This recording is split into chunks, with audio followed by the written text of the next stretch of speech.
नमस्कार, मैं हूं शिखा और आप देख रहे हैं जीटीवी हिंदी न्यूज। आइए रुक करते हैं आज की ताजा समय बारिश से धर्मपुर के गांवों में आम की फसल को भारी नुकसान। धर्मपुर और आसपास के गांवों में पिछले 2 दिनों से हो रही असमय बारिश और तेज आंधी के चलते आम की फसल को भारी नुकसान पहुंचा है। तेज हवाओं के साथ हुई बारिश की वजह से आम के पेड़ से सैकड़ों आम नीचे गिर गए हैं। वलसाड जिले में हो रही इस मौसम की मार से आम बागानों में स्थिति बेहद खराब हो गई है।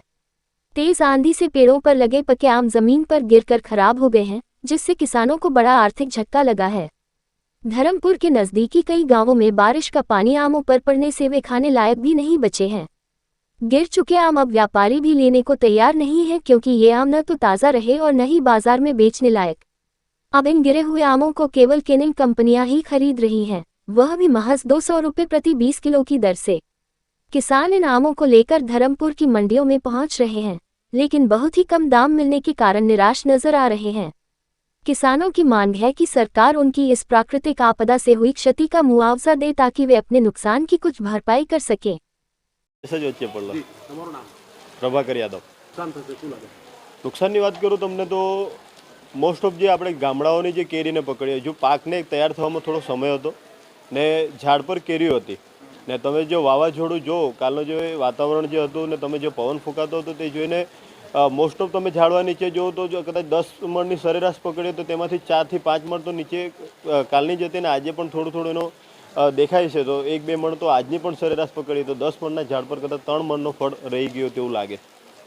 આ છેલ્લા 3 વર્ષથી આ જ પરિસ્થિતિ છે। ખેડૂતોને કેટલું નુકસાન? ખેડૂતોને ઘણું નુકસાન છે આનાથી।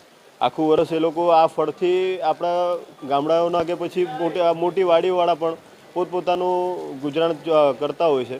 ખેડૂતોને જોઈએ તો નાના ખેડૂતો જે છે તે લોકો 10 ઝાડ કે 15 ઝાડ કે 20 ઝાડ હોય તે લોકો પોતાનો આખા વર્ષનો ટેકો આ કેરીના ઝાડવાને બનાવતા હોય છે। હવે જો એમનો આ જે બધી કેરીઓ પડી ગઈ છે તેનાથી ઘણું નુકસાન છે એનાથી। તો સરકાર પાસે શું માંગ છે? સરકાર પાસે માંગ એ જ છે કે કદાચ આઈ થિંક તો મેસેજો ફરતા થઈ ગયા છે કે દરેક જણે પોતપોતાનું નુકસાની જે રીતની છે તેના વિડીયો ફોટા હોય તે દસ્તાવેજો ભેગા કરીને પુરાવા રાખવાના કીધા છે। હવે સરકાર એના પર વળતર તો કાંઈ ને કંઈ તો આપશે જેવું લાગે છે। હાલમાં જે રીતે કેરીઓ આવી રહી છે, વરસાદને લઈને જે નુકસાનમાં કેરીઓ પડી ગઈ છે, આ કેરીઓનું શું થશે? હવે આ કેરીઓને એવું થઈ ગયું છે, કેરી પડવાનું પ્રમાણ એટલું બધું છે, હવે કેનિંગવાળા પણ એક પોતાનું એક લિમિટેશન હોય કે તેટલી કેરી લેશે। હવે આજે જે હિસાબે ભાવ ખુલ્યો છે, મેં મારા ત્યાં અંદાજિત મેં 70-80 મણ તો એક જ ખેડૂત આપીને ગયો છે, તો મેં એનો કેનિંગથી ભાવ કઢાવ્યો છે તો 200-250 રૂપિયાનો મને સરેરાશ મળી છે। જે કેરીનો એને ભાવ कदाच 2000 મળતે તે કેરી આજે 200 रुपया में जैसे तो ખેડૂતને ખાસું नुकसान थे ना। ताजा तरीन खबरों के लिए बने रहिए हमारे साथ। अगर आपको हमारी वीडियो पसंद आए तो चैनल को लाइक करें, शेयर करें, सब्सक्राइब करें और हाँ, बेल आइकन दबाना ना भूलें। Welcome to our YouTube channel. Don't forget to like, subscribe and share the video.